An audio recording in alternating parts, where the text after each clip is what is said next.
Morning dear students, आज जो topic पढ़ रहे हैं उस टॉपिक का नाम है सूत्रकर्मी, घोंगा या स्लैब। ठीक है, चैप्टर नंबर 1। देखो सूत्रकर्मी क्या होते हैं। देखो सूत्रकर्मी क्या होता है। सूत्रकर्मी को हम निमेटोड्स भी बोलते हैं। क्या बोलते हैं? सूत्रकर्मी को निमेटोड्स बोलते हैं। और निमेटोड्स है वो ग्रीक भाषा का शब्द है। किसका शब्द है? निमेटोड्स ग्रीक भाषा का शब्द है जिसका अर्थ होता है नेमा व आइड्स। देखो निमेटोड्स क्या है? ग्रीक भाषा का शब्द है जिसका अर्थ होता है नेमा व टाइड्स। क्या होता है? नेमा व ऑइड्स। नेमा व ऑइड्स होता है। ठीक है, और नेमा और ऑइड्स जो मिलकर नेमा और ऑइड्स होते हैं उन दोनों का अर्थ क्या होता है? धागे जैसा जीव। धागे जैसा जीव यानी नेमेटोड ग्रीक शब्द है जो नेमा और ऑइड्स से मिलकर बना है जिसका अर्थ क्या होता है? धागे जैसा जीव। यानी धागे जैसे जीव होते हैं और इनका शरीर कैसे होता है? ऐसे होता है, बेलनाकार होता है। यानी तंतु के रूप में होता है और बेलनाकार होता है। ठीक है, तंतु के रूप में होते हैं। क्या होते हैं? ये बेलनाकार होते हैं। अमेरिका में इन्हें नेमा के नाम से जाना जाता है। वैसे भारत में इसको सूत्रकर्मी या नेमेटोड्स के नाम से ज्यादा जाना जाता है, जबकि जो अमेरिका है उसमें इसको किसके नाम से जाना जाता है? नेमा के नाम से जाना जाता है। नेमेटोड्स कौन सी भाषा का शब्द है? ग्रीक भाषा का शब्द है। कौन सी भाषा का शब्द है? नेमेटोड्स ग्रीक भाषा का शब्द है और जिसकी उत्पत्ति किसके द्वारा होती है? नेमा व ऑइड्स से होती है। और जिसका अर्थ क्या होता है? धागे जैसे जीव। क्या होता है? धागे जैसे जीव। शरीर कैसा रहेगा? बेलनाकार। यानी धागे जैसे होते हैं लेकिन शरीर कैसा होता है इनका? बेलनाकार होता है। ठीक है, कैसा होता है? बेलनाकार। अमेरिका में इनको किस नाम से जाना जाता है? इन्हें नेमा के नाम से जाना जाता है। किसके नाम से जाना जाता है? नेमा के नाम से। अगर हम इनके आवास और वितरण की बात करें तो एक सूत्रकर्मी जल में भी पाए जाते हैं, थल में भी पाए जाते हैं, समुद्र व पहाड़ आदि जगह पाए जाते हैं। कहाँ पे पाए जाते हैं? सूत्रकर्मी है जल में भी पाए जाते हैं, थल में भी, समुद्र में भी और पहाड़ी क्षेत्र में भी पाए जाते हैं। ठीक है, इनकी लगभग 5 लाख जातियां पाई जाती हैं। सूत्रकर्मी की कितनी जातियां पाई जाती हैं? लगभग 5 लाख जातियां पाई जाती हैं, लेकिन अब तक केवल 25,000 जातियों का अध्ययन हो पाया। वैसे सूत्रकर्मी में कितनी जातियां पाई जाती हैं? 5 लाख जातियां पाई जाती हैं, लेकिन अब तक केवल कितनी जातियों का अध्ययन हो पाया है? 25,000 जातियों का अध्ययन हो पाया। इनकी लंबाई औसतन 0.2 मिमी व चौड़ाई 0.5 मिमी होती है। यानी इनकी औसतन लंबाई कितनी होती है?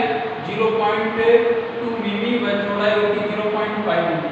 इनकी जातियां चल व अचल प्रकार की होती है। चल व अचल का मतलब कुछ जातियां गति कर पाती हैं और कुछ जातियां जो तो गति नहीं कर पाती हैं। ठीक है, इनकी जातियां कैसी हैं? चल व अचल प्रकार की होती हैं, अर्थात कुछ जातियां जो होती हैं कि वो गति कर पाती हैं जबकि कुछ जातियां गति नहीं कर पाती हैं। ठीक है, परिभाषा अगर इसकी डेफिनेशन देखें तो डेफिनेशन क्या होगी?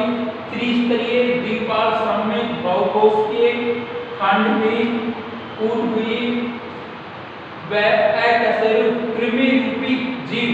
कृमि का मतलब होता है तंतु या धागे जैसे जीव जो जल व मृदा में मृतजीवी के रूप में तथा पौधों व जंतुओं पे परजीवी के रूप में पाए जाते हैं। उन्हें सूत्रकर्मी या निमेटोड्स कहते हैं। क्या बोलते हैं?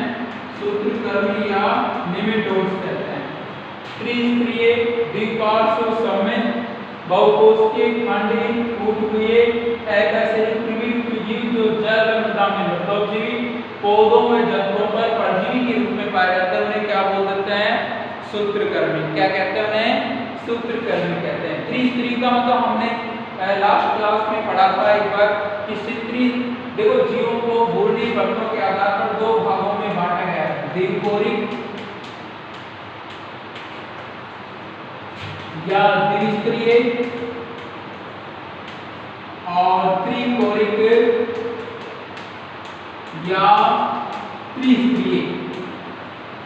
देखो हमने पहले पढ़ा था कि जीवों को भूर्णी परतों के आधार पर कितने भागों में बांटा गया है? 2 भागों में बांटा गया। कौन से? द्विकोरिक और त्रिकोरिक।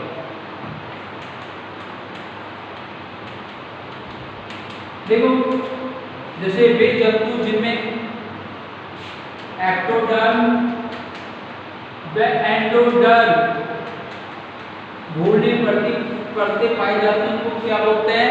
द्विकोरिक या द्विस्तरीय, वे जंतु जिनमें एक्टोडर्म व एंडोडर्म भूमि परतें पाई जाती हैं।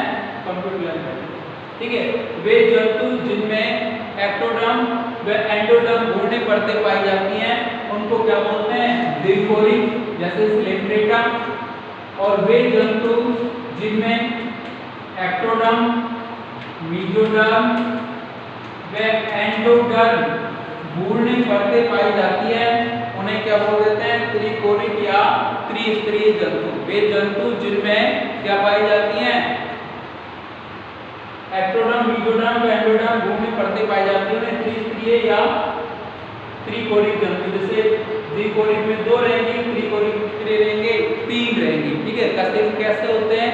त्रिकोरिक होते हैं। कैसे होते हैं? त्रिकोरिक होते हैं। द्विपार्श्व सममित का मतलब हमने पढ़ा था, सममिति के आधार पर भी जंतु कितने भागों में बांटे गए? 2 भागों में। कितने भागों में बांटे गए थे? 2 भागों में। एक तो कौन सा था? आर्य सममित, और दूसरा कौन सा था? द्विपार्श्व सममित।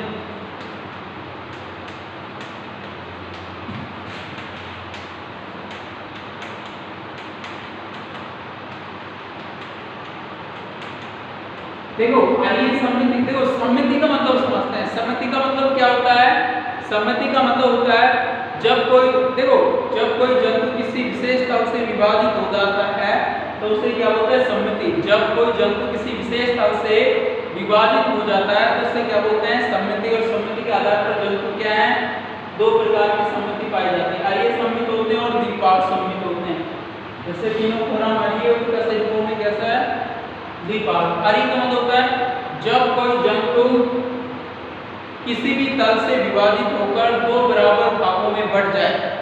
जब कोई जंतु किसी भी तल से विभाजित होकर 2 बराबर भागों में बंट जाए तो उसे आर्य सममित कहते हैं। जैसे कोई ये जंतु है, ये जंतु ऐसे विभाजित हो सकता और ऐसे विभाजित हो सकता, तो कौन सी सममिति हो गई है?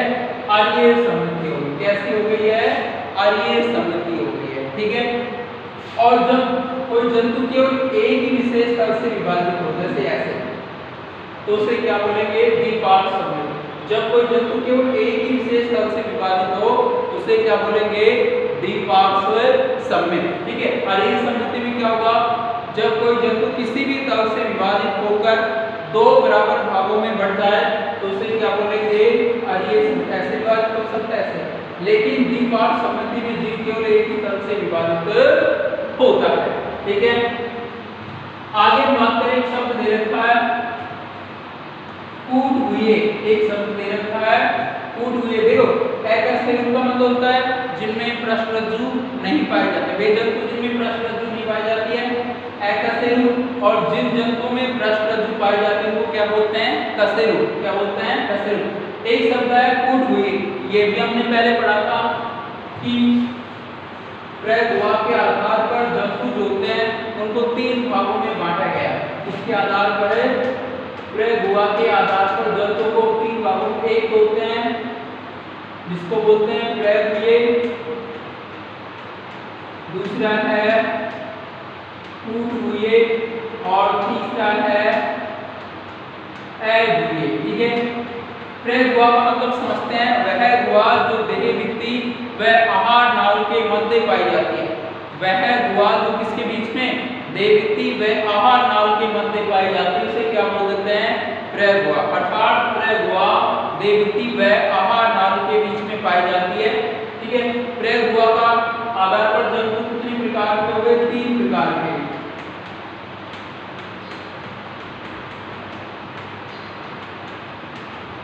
देखो प्रगुहे, इस प्रकार के जंतुओं में क्या प्रगुहा पाई जाती है? इस प्रकार के जंतुओं में क्या पाई जाती है?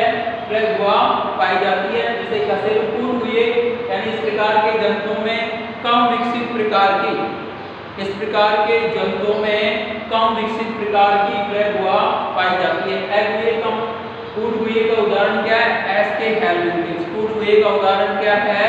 एस्के हेलमिंथिस, ठीक है। और अगुहे का उदाहरण है प्लेटीहेलमिंथिस। अगुहे का मतलब जिनमें यानी प्रगुहा अनुपस्थित होती है, जिनमें प्रगुहा क्या होती है? अनुपस्थित होती है उनको क्या बोल देंगे, अद्वितीय जंतु। देखो खंडहीन होते हैं यानी कि शरीर में खंड नहीं पाए जाते हैं, इनके शरीर में क्या खंड नहीं। और हमने ये भी पढ़ा था खंड के आधार पे भी जंतु दो प्रकार के होते हैं,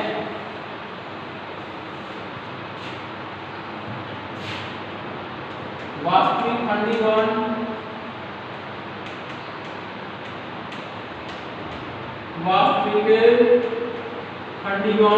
और दूसरा है सतही खंडीभवन। देखो वास्तविक यानी देखो जंतु में दो प्रकार का खंडीभवन पाया जाता है। पहला है वास्तविक, इस प्रकार के देखो जब जंतुओं के शरीर के बाहर व अंदर खंड पाए जाते हैं, जब जंतुओं के शरीर के अंदर व बाहर खंड पाए जाते हैं तो उन्हें उसे वास्तविक खंडीभवन कहते हैं। जब जंतुओं के शरीर के बाहर व अंदर खंड पाए जाते हैं तो उन्हें क्या बोल सकते हैं, वास्तविक खंडीभवन बोलते हैं। और थोड़ा सतही खंडीभवन, जब जंतुओं की केवल बाह्य सतह पर, जब जंतुओं की केवल बाह्य सतह पर ही खंड पाए जाते हैं तो उसे क्या बोल सकते हैं, सतही खंडीभवन। क्या कहते हैं उसे, सतही खंडीभवन कहते हैं। ठीक है, जैसे वास्तविक खंडीभवन ऑर्थोपोडा में सतही किन में पाया जाता है, सतही प्रकार का खंडीभवन किन में होता है, ईनियासोरियम। ठीक है, अब देखो इनको आवास के आधार पर कुछ भागों में, देखो जो सूत्रकृमि है उसको आवास के आधार पर कुछ भागों में बांटा गया। पहला है खारे जल व मृदा के सूत्रकृमि, यानी इस प्रकार के जो सूत्रकृमि जो होते हैं, इस प्रकार के जो सूत्रकृमि होते हैं वो खारे जल व मृदा में पाए जाते हैं। कहाँ पे पाए जाते हैं, खारे जल व मृदा में पाए जाते हैं। जैसे कीटोस्टोमा और क्रोमेडोरा, जैसे कीटोस्टोमा व क्रोमेडोरा, कीटोस्टोमा व क्रोमेडोरा। शुद्ध जल सूत्रकृमि, यानी इस प्रकार के जो सूत्रकृमि जो होते हैं, इस प्रकार के सूत्रकृमि कहाँ पे पाए जाते हैं, शुद्ध जल में। कहाँ पर पाए जाते हैं इस प्रकार के सूत्रकृमि, शुद्ध जल में पाए जाते हैं।